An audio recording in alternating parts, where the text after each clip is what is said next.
ከሁለት አመት ከአምስት ወር ቆይታ በኋላ ቤተክርስቲያን ልኬድ ነው።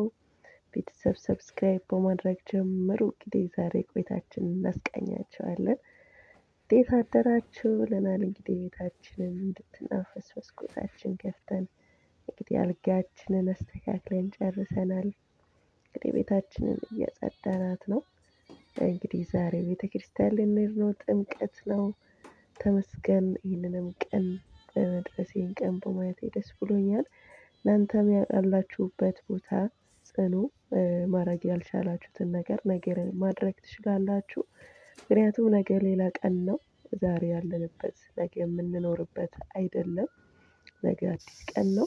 እንግዲህ የተዘጋጀን ነው። እንግዲህ ፊታችንን ታጥበን እንግዲህ ሰብስክራይብ ማድረጋችሁን እንዳትረሱ። ቲክቶክ ላይ የምታዩ ደግሞ ዩቲዩብ ላይ ገብታችሁ ሰብስክራይብ አድርጉ። እንግዲህ ቆንጅዬ ቀሚሳችንን ለብሰናል። ዋው ስታምር! እንግዲህ ደስ ይላል።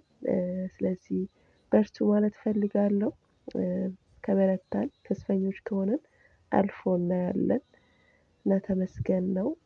እንግዲህ ነጠላችንን ምናምን ለብሰናል እና በርቱልኝ ጀግኖች። ሁሉም ነገር አልፎ እንደምናይ በጣም ባለሙሉ እምነትና ተስፈኛ ነኝ እኔ። እና እግዚአብሔር ይመስገን ስለ ሁሉም ነገር። በርቱ ጽኑ። እንግዲህ መጀመሪያ ትንሿ ቤተክርስቲያናችንን እንጸልያለን። አብረን እንጸልይ። ለዚህ እንግዲህ ወደ ጸሎት እግዚአብሔር ሁሉም በጊዜው ውብ አድርጎ ይሰራል። እኛ ብቻ በተስፋና የምንችለውን ነገር ማድረግ ያለብንን ነገር ጥረት እያደረግን ወደፊት መጓዝ ነው።